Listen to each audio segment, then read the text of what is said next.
नमस्कार दोस्तों, आपका स्वागत है इस YouTube चैनल में। यहाँ पर सुबह से शाम तक की हर खबर पल पल की बताई जाती है, तो YouTube चैनल को सब्सक्राइब करें, लाल बटन को दबाकर, और घंटी के बेल आइकन को जरूर दबाएं ताकि हर वीडियो डालें उसकी सूचना आप तक पहुँच सके।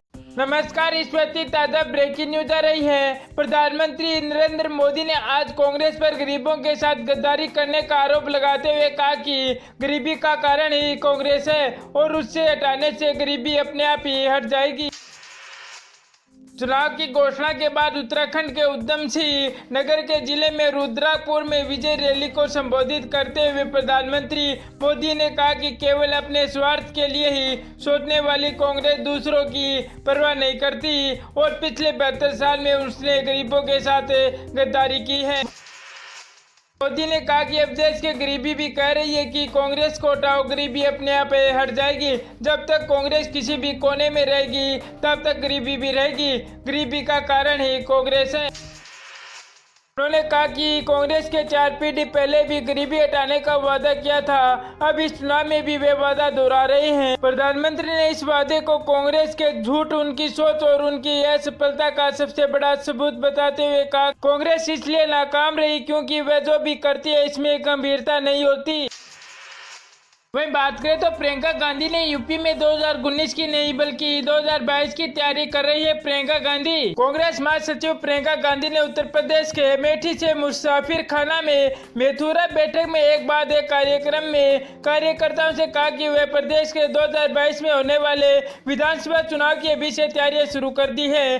अमेठी में पार्टी कार्यकर्ताओं से मिलने आई कांग्रेस महासचिव प्रियंका ने एक बार कार्यकर्ताओं के दौरान कहा कि लोकसभा चुनाव के साथ साथ कार्यकर्ता प्रदेश में 2022 में होने वाले विधानसभा चुनाव के लिए तैयारियां अभी से शुरू कर दी हैं। इससे पहले मुसाफिर खाना में कांग्रेस के बूथ स्तरीय कार्यकर्ताओं के साथ बैठक में भी प्रियंका अपना चुनाव को साथ साथ विधानसभा चुनाव के बारे में चर्चा करती दिखी है। मोदी के मिशन शक्ति संबोधन की जांच के लिए सहमति गठित। चुनाव आयोग के प्रधानमंत्री नरेंद्र मोदी के मिशन शक्ति संबोधन पर विपक्षी दलों की ओर से की गई आपत्तियों पर संज्ञान देते हुए इस मामले की जांच के लिए सहमति का गठन किया गया है।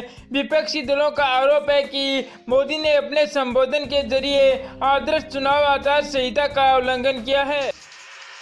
चुनाव आयोग ने एक व्यक्ति जारी कर कहा कि प्रधानमंत्री नरेंद्र मोदी इलेक्ट्रॉनिक मीडिया पर राष्ट्र को संबोधित करने के मामले में चुनाव आयोग ने संज्ञान लिया है। आयोग ने अधिकारियों की एक समिति को चुनाव आचार संहिता के मद्देनजर जल्द से जल्द इसकी जांच का आदेश दे दिया है। येचुरी ने आयोग को लिखे एक पत्र में कहा गया कि मुझे विश्वास है कि पूरा देश उन विशेषता के कारणों को जाना जाएगा कि चुनाव आयोग ने आम चुनाव के दौरान भारतीय वैज्ञानिकों की उपलब्धियों को राजनीतिक रंग देने की अनुमति क्यों दी थी। प्रधानमंत्री नरेंद्र मोदी ने राष्ट्र के नाम संबोधन में बताया कि भारत में दुश्मन के उपग्रह को अंतरिक्ष में ही मार गिराने की क्षमता हासिल कर दुनिया की चौथी अंतरिक्ष महाशक्ति के रूप में अपना नाम दर्ज कर लिया है। महागठबंधन में महाभारत। राहुल गांधी ने बुलाई बिहार कांग्रेस के नेताओं की आपातकालीन बैठक। राहुल गांधी बोले, नया योजना से होगी गरीबी पर सर्जिकल स्ट्राइक। बीजेपी और पीएम मोदी बेबी सता रहा है उनको हार का डर। कांग्रेस अध्यक्ष राहुल गांधी ने कहा कि पार्टी की ओबीसी इकाई को राष्ट्रीय सम्मेलन को संबोधित करते हुए उन्होंने कहा कि नया आय गारंटी योजना की गरीबी पर सर्जिकल स्ट्राइक होगी और इसकी घोषणा लोकसभा चुनाव में भारतीय जनता पार्टी भाजपा की हार सुनिश्चित कर दी है। प्रधानमंत्री नरेंद्र मोदी पर निशाना साधते हुए उन्होंने कहा कि वर्तमान शासन के कई लाख करोड़ रुपए कोऑपरेटिव बैंक को दिए, जबकि गरीबों से 15 लाख रुपए उनके खाते में डालने का झूठा वादा किया। राहुल गांधी ने कहा कि मैंने कहा था कि 15 लाख रुपए का वादा संभव नहीं है। हम 20% गरीबों को सालाना 72,000 रुपए देंगे। ये कदम 25 करोड़ लोगों को गरीबी से बाहर निकालेगा। प्रियंका गांधी बोली, मैं पीएम पद की दावेदारी नहीं। अमेठी दौरे पर पहुंची प्रियंका गांधी ने कहा कि यदि कांग्रेस की जीत होती है तो राहुल गांधी ही प्रधानमंत्री बनेंगे, वे पीएम पद की रेस में नहीं है। प्रियंका अमेठी में डैमेज कंट्रोल करने कांग्रेस के बागी नेता हारून रशीद के भी घर पहुंची। रशीद ने अमेठी के लोकसभा चुनाव लड़ने का फैसला लिया है। उनका परिवार पिछले 4 दशकों से कांग्रेस से जुड़ा हुआ था। अमेठी के एक दिवसीय दौरे पर पहुंची प्रियंका ने हमारा बूथ हमारा गौरव अभियान के तहत कांग्रेस के बूथ अध्यक्षों के साथ बैठक की। उन्होंने कहा कि हम गाँव में जाएंगे और भाजपा की जुमलबाजी का जवाब देंगे, लोगों को सच्चाई बताएंगे, सरकार की नाकामियों को बताएंगे। जब तक हम लोग इन बातों को लेकर जनता के बीच नहीं पहुंच जाएंगे तो तब तक लोग को सच्चाई का पता कैसे चलेगा। विवादों में फंसा पीएम मोदी का भाषण, चुनाव आयोग ने मांगी भाषण की कॉपी। मिशन शक्ति को लेकर प्रधानमंत्री नरेंद्र मोदी द्वारा राष्ट्र के नाम संबोधन पर विपक्ष द्वारा सवाल उठाए जाने के बाद ये मामला बहुत ही गर्म हो चुका है। एसेंट लॉन्च की सफलता पर प्रधानमंत्री का संबोधन लोकसभा चुनाव 2019 की आदर्श चुनाव आचार संहिता का उल्लंघन है। वहीं आचार संहिता उल्लंघन के आरोप पर आयोग ने अधिकारियों की कमेटी को तुरंत मामले की जांच करने को कहा है।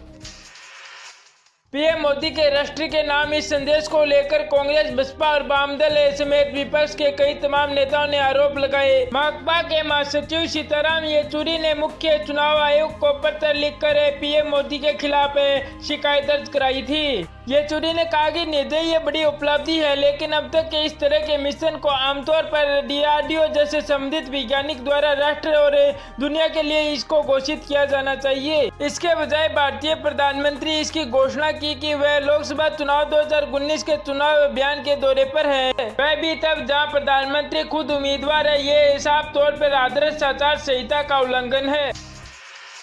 व्यापक महासचिव ने मुख्य सचिव आयोग के जानना चाहा कि पीएम ने इसकी पूर्व सूचना दी कि उन्होंने लिखा है कि पूरे देश जानना चाहता है कि वैज्ञानिकों की उपलब्धियों को राजनीतिक रंग देने की कोशिश क्यों की गई है। ये चुनाव के फिलहाल से आदर्श आचार संहिता का उल्लंघन है।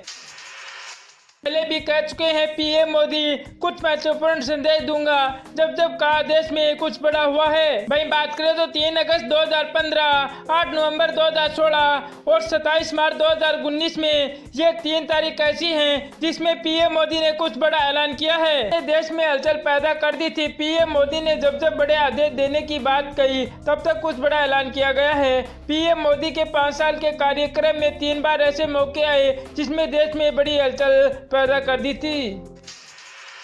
3 अगस्त 2015 को भारत सरकार की ओर से एक संदेश भेजा गया जिसमें कहा गया था कि भारत सरकार एक बहुत बड़ी घोषणा करने वाली है। इस संदेश के बाद भी देश की जनता में खलबली मच गई थी। ये पहला ऐसा वक्त था जब इस तरह से किसी ऐलान के जरिए संदेश भेजा गया था। इस संदेश के कुछ देर बाद भारत सरकार ने नेशनल ऐतिहासिक फ्रेमवर्क समझौते का ऐलान कर दिया।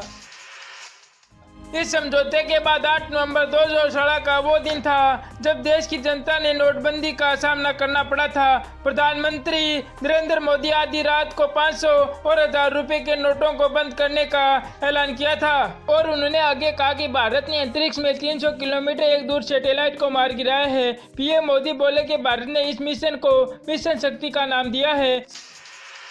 27 मार्च 2019 में अंतरिक्ष में महाशक्ति बन गया है। इस मिशन को भारत ने सिर्फ 3 मिनट में पूरा कर लिया है। भारत को ये कामयाबी एसैट मिसाइल से मिली है। हमारे वैज्ञानिकों पर हमें गर्व है। अमेठी में प्रियंका को लेकर शुरू हुआ पोस्टर वार, लिखा है 60 साल का हिसाब दो। कांग्रेस महासचिव प्रियंका गांधी वाड्रा ने अमेठी पहुंचने से पहले पोस्टर वार शुरू हो गए हैं। मुसाफिर फिर खाना कस्मे में लगे पोस्टर में लिखा है कि क्या खूब ठगती हो, क्या 5 साल बाद ये अमेठी में दिखी हो, 60 साल का हिसाब दो। कहे गए पोस्टर में ये चुनाव देख, चुनाव पहली सारी नहीं होगी, होशियार भी लिखा हुआ है। इस पोस्टर पे सपा छात्र सभा के नेता जयसिंह प्रताप यादव का नाम भी लिखा हुआ है। योजना पर राहुल गांधी बोले गरीबों पर कांग्रेस का ये सर्जिकल स्ट्राइक है। कांग्रेस अध्यक्ष राहुल गांधी ने न्यूनतम आय योजना नया को पार्टी की गरीबी पर सर्जिकल स्ट्राइक करार देते हुए दावा किया कि वे हिंदुस्तान से गरीबी को खत्म कर देंगे।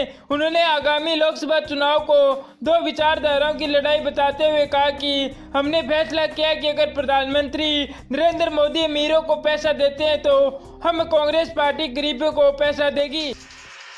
कांग्रेस अध्यक्ष ने कहा कि नया योजना के लिए कांग्रेस 6 महीने से इस पर काम कर रही थी और उनके इसके लिए रघुराम राजन सहित तमाम बड़े हस्ताक्षरों से चर्चा की है। उन्होंने कहा कि इस योजना में पैसा परिवार की महिला को दिया जाएगा। गांधी ने प्रधानमंत्री नरेंद्र मोदी पर मनरेगा को खत्म करने का आरोप लगाया और कहा कि भारत में नफरत करने वाला हारता है और प्यार करने वाला जीता है। गांधी की मौजूदगी में इस राज्य में 13 में से 12 निर्दलीय विधायकों को सत्तारूढ़ अशोक गहलोत सरकार बनाने में समर्थन देने की घोषणा की।